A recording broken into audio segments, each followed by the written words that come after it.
We got to give the people what they want, and I ain't a huge fan of red stuff, but people seem to like it. If I go into the green toy store, might as well go to the red one. There's one of them nice, what is it, 380D something or other, DT, QT, I don't know, CaseIH road tracks, and some rice equipment stuff, blades and berm builders and all of this for flood irrigations and bush hogs. A nice Amco hipper on a big Magnum or something. I don't know a whole lot about the CaseIH stuff. I sort of lost interest in CaseIH the way they screwed us on cotton pickers over the years. There's a vertical till CaseIH unit. A new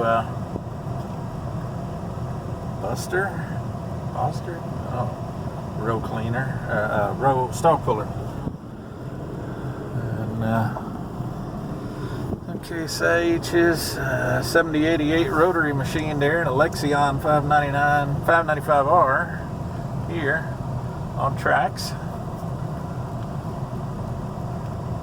So that's a nice combine. It's probably been cutting rice, not recently, as clean as it is, but 1680 here, and oh my, that one, grease worms are eating on it some. I see a lot of rust. So some rice heads. That's regular platforms, and here's a belt type. Can't think, I'm tired, it's hot. So here's a couple more platforms. Big 3-point flail shredder. Let's see what else I got back here in the toy store. There's a new CaseIH stack fold 3-point air planter, vacuum planter.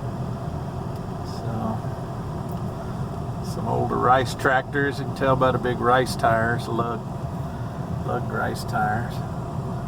Look like they're junk row of Ford service trucks. They all look like they're ready for the scrap heap. Why does that not surprise me? So these newer Ford trucks leave a lot to be desired. So, flail cutters and stuff. There's an old type module builder. You see the wheels there are mounted on a hydraulic framework that allows them to raise up. And here, I'll just drive around it right quick. The rear door opens. That's what the hydraulic cylinder in the back. You see the machine slightly tapered, the side sheets. And then you can see here the double frame, and the wheel, 20-inch carry wheel, is on a hydraulic cylinder. Well, that allows that whole frame to lower down to the ground. And then there's the little operator cab, and there's the trolley up top. Well, back before they had these fancy-dancy pickers that build a module themselves with a giant round baler, or the CaseIH version. That's a KBH. See the bridge up there? That moves the length of the machine. And in the old days, you pulled your cotton picker up on this side of it and dumped the basket right in there. And the machine's sitting on the ground, and that bridge up there moves from one end to the other, and then there's two hydraulic rams moving a packer, big bridge foot looking thing out of big chunks of channel iron and stuff, up and down, and it smashes that cotton down. And there you kind of see by those ribs how the sides are tapered. So you built your module, got it all packed in there tight, open the back door, put the wheels down. The thing's powered by a tractor through a power takeoff driven pump, and then you drove forward off the module, and when it lifted it up, the tapered sides lifted away from the module so that it just slid right out the back. So take a look at their trucks here. But anyway, it looked like they put a little roof or something. I don't know what that's about, but yeah, here you can see where the pump hooked up to it, to the PTO to drive it. There's old basket off the back of a picker. A couple tractors. Let's see what we got over here. A bunch of tires and stuff. Nowhere near as much stuff at the IH dealer, but they kind of play tag with each other. They built a new store out here. We're about a half a mile or so up the road from the other store. Here's some discs that have come in, hadn't been put together yet. 7088 axial flow and 8230 axial flow and another 8230 rice combines. You can see by the tires. Well, that classes that up, that John Deere quick hitch. So, and some loaders and shredders and stuff. 8130, that classes the place up quite a bit. So, see, their newer trucks look like they're going Chevrolet. That's probably smarter considering Ford's trucks. And there's a 340 MX, a 230. Yeah, and back to the rice combines. So, let's see what we got here. Great Plains drill. Now that's kind of strange. You got some units pulled off there to make gaps. Wonder what that's about. Maybe for spray tram, planting rice to where they leave spray tram lines in it or something. I don't know. It's kind of unusual. Let's see what we got over here. Got them a nice wash bay. Nice 345 CaseIH disc. Now, I'll be the first to say I do like International Harvester and CaseIH discs, and their tillage implements are pretty good. It's just the way that they did on some of their powered machinery. And I think I've run some IH stuff, and I'm not opposed to it. It's just that I don't like the way IH doesn't support their stuff as well on parts as Deere does, and that's why I'd be hard pressed. There's a Alloway brow or something, 3-point mounted flail shredder on a 335 CaseIH. I'm gonna knock down cotton stalks here directly, I guess. Got a lot of pigweed here on the turn rows. So, anyway, oh boy, they don't even have a circle around the building thing here, so that's all right. We got a reverse.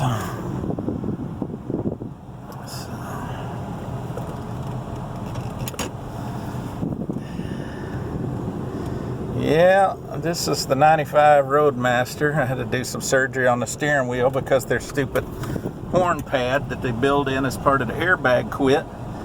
And I ain't spending $200 on an airbag when $2.99 horn switches will repair the car.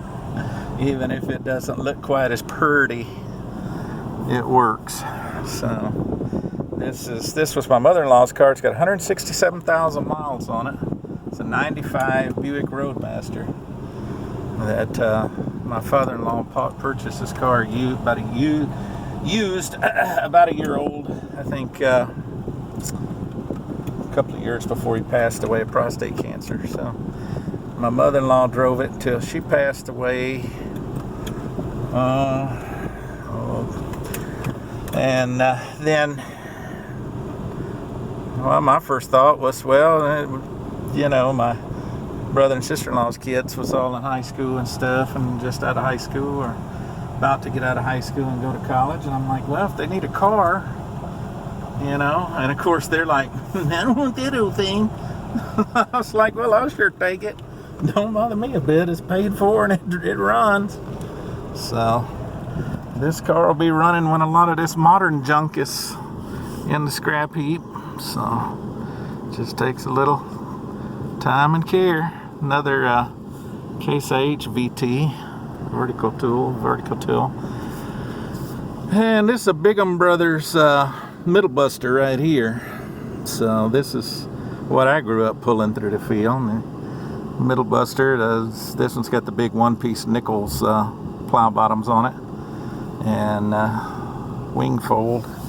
Takes a lot of tractor to pull that. We had 4 bottom. That's about a 12 row or 16 row, something, I don't know. It's big. Oh, there's some old picker drums. Here you can kind of see the difference in the CaseIH picker units. If you look there, see if I can zoom in a little bit. The front drum is on the other side, which is why you're seeing the ribs. They moved a plant deflector sheet on this side, plant compressor sheet. And then on the rear drum, and of course the plant deflectors in the front that gathered up in the little snoots. And in the back you see the rear drum is to this side. And then it's got 2 rear doors. You can kind of see on that one, the plants come out through the middle, and then you got a door on either side. And anyway, so CaseIH kind of stuck. That's the way all the pickers used to be designed until late 80s, early 90s, when Deere came out with their inline drums, which basically means that you only have half as many parts to stock, because all the spindles are either right hand or left hand. Some turn one way and some turn the other way in that design, so you have to have some that are designed to turn clockwise and some are designed to turn counterclockwise. But with the Deere unit, you only have, they all turn one direction, so since they're on the same side of the plant. So that simplifies the manufacturing quite a bit and stuff, and they do just as good a job if they're maintained properly and set up properly and operated properly, but that's true of most things. So, setting it up and how it's run and all of that is 3/4 of the job. It means the difference between doing a good job and doing a crummy job. See a lot of guys talking about, oh, this brand or that brand is junk. Oh, everybody makes their junk. Everybody makes good stuff, you know.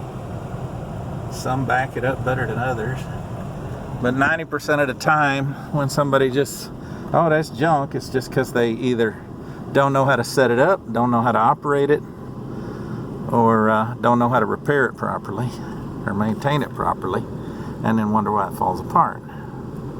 Now this big disc plow here, that's for rice fields, probably for knocking down the berms in the rice fields. There's some hurricane ditchers, PTO powered ditchers, and some big rhino blades. So that looks like about it here. So that's some nice discs. So got quite a few little utilities, cabbed utilities and stuff, and a couple bigger tractors here in the back. So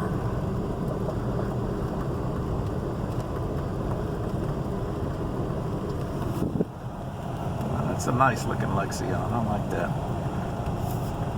Those Claws combines, which that's just a Claws painted yellow. Our old Ford combine was a Claws painted blue, and them Germans know how to build a combine, I mean to tell you. But anyway, that about does it for the CaseIH dealer over here.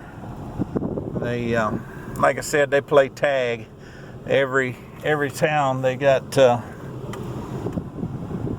every big town that they've got farm dealerships in, the local Case chain and the local IH chain, they build a new store within about half mile to a mile of each other. Sometime across the road.